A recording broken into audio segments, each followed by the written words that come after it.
Dernière étape de ce cours sur Calc, les diagrammes. Donc les diagrammes sont l'équivalent des graphiques. Donc ça s'appelle diagramme sous Calc et graphique sous Excel, mais ça a exactement les mêmes fonctionnalités.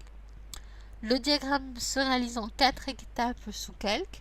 Donc quelques remarques, les séries de données et comment modifier un diagramme. Comment en plus on les fera pas. Les diagrammes. Pourquoi un diagramme? Parce que ça vous permet de simplifier l'analyse. C'est beaucoup plus parlant d'avoir un diagramme que d'avoir des séries de données.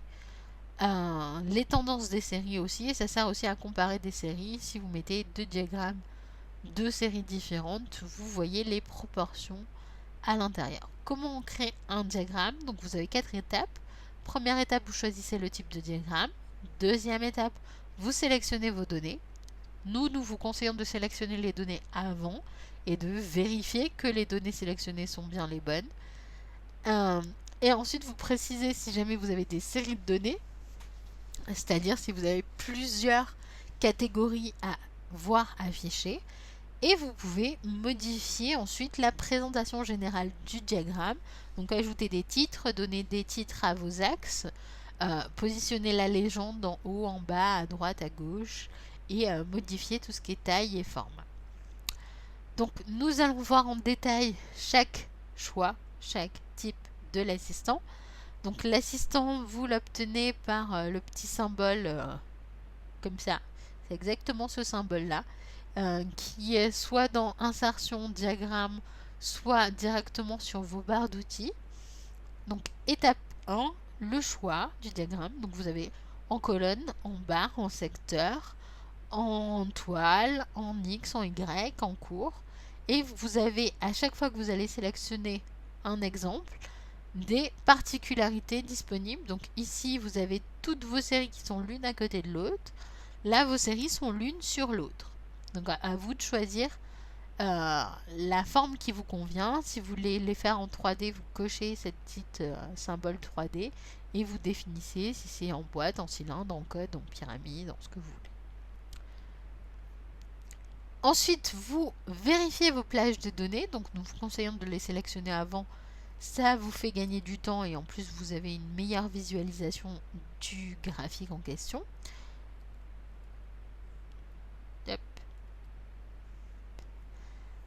Donc ici nous avons des prénoms, nous avons des notes et nous souhaitons faire un diagramme sur ça. Donc on sélectionne nos plages de cellules et on lui dit s'il y a des séries en colonne. Donc oui, mes séries seront en colonne. J'ai d'abord les prénoms et j'ai ensuite les notes. Ma première étiquette, ma première ligne est une étiquette, oui ou non? Oui, nom et note, ce sont des étiquettes. Ma première colonne, c'est une étiquette. Oui, c'est une étiquette. Et donc là, on obtient de manière automatique cet ensemble-là avec Michel, Jean-Luc, Christophe, etc. Donc ici, j'ai toutes mes étiquettes en bas avec l'ensemble. Et ensuite, ici, j'ai que mes notes avec chaque participant qui a une couleur particulière. Donc ça, c'est en fonction de ce que vous utilisez pour série de données en ligne ou série de données en colonne. Les fameuses séries de données. Donc les séries de données, vous pouvez les ajouter ou les supprimer. Si par exemple vous avez une donnée au milieu que vous ne voulez pas avoir, donc vous la sélectionnez, vous la supprimez, ou vous pouvez l'ajouter. Mais bon, comme c'est beaucoup plus complexe, on va dire, à gérer, on évite sur cette partie C2I de rentrer dans les détails sur tout ce qui est série. Quatrième étape, les éléments du diagramme. Donc titre du diagramme, axe, légende. Donc vous avez votre titre, votre axe, ici X et Y, donc qui s'affiche là, X et Y. Et ensuite, tout ce qui est légende qui va s'afficher ici. Donc ici, on lui a défini vers la droite, donc il a mis à droite. Mais vous auriez pu la mettre en dessous, au-dessus ou de l'autre côté. Et vous cliquez sur terminer pour visualiser l'ensemble de votre travail. Si vous sélectionnez vos données avant, votre diagramme est fait de manière automatique et vous pouvez le visualiser en même temps que vous êtes en train de remplir les différents champs de votre assistant. Nous rappelons qu'une valeur est l'intersection d'une ordonnée et d'une abscisse. Donc nous avons la ligne qui est l'axe des x, les abscisses, et l'ordonnée, qui est donc la colonne, qui est la légende. Ici. Les données, ce sont les valeurs à représenter. Donc là, vous avez chaque donnée qui est l'intersection entre la ligne et la colonne. Remarque, le diagramme va dépendre de comment vous écrivez les données ou comment vous souhaitez visualiser les données. Donc ici, on a des tapis et des matelas, un et 3 tapis, des matelas, 2 et 4 tapis. On a la même chose en bas, mais vous voyez que les graphiques sont totalement différents. Donc l'ordre des données va être utile pour gérer comment vous voulez voir votre graphique derrière.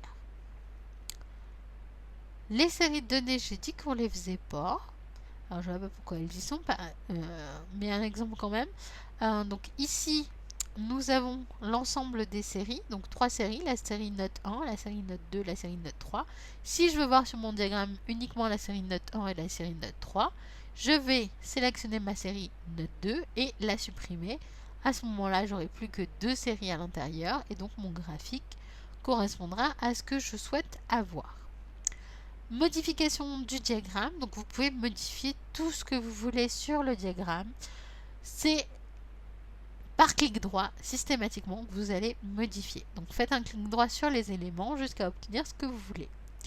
Les séries, donc c'est ici la série, vous voyez, vous avez un petit carré qui s'affiche au milieu qui vous dit que vous êtes là-dessus.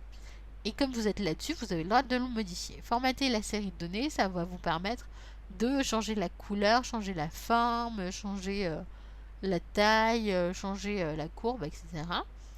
Vous avez aussi la possibilité de gérer le remplissage, donc la transparence, les caractères, les effets de caractères, les options, les bordures, etc. Donc tout, vous pouvez tout modifier. Vous pouvez aussi élargir l'espace alloué au document. Donc quand vous sélectionnez votre graphique, attendez d'avoir les petits carrés verts pour pouvoir les modifier à votre aise. Si vous êtes sur des carrés noirs, vous n'allez pas avoir exactement les mêmes options. Donc là, vous voyez, vous avez d'autres petits carrés d'une autre couleur. Donc ça vous indique que vous n'êtes pas sur le même élément. Vous ne pouvez pas faire exactement les mêmes choses que sur cet élément-là.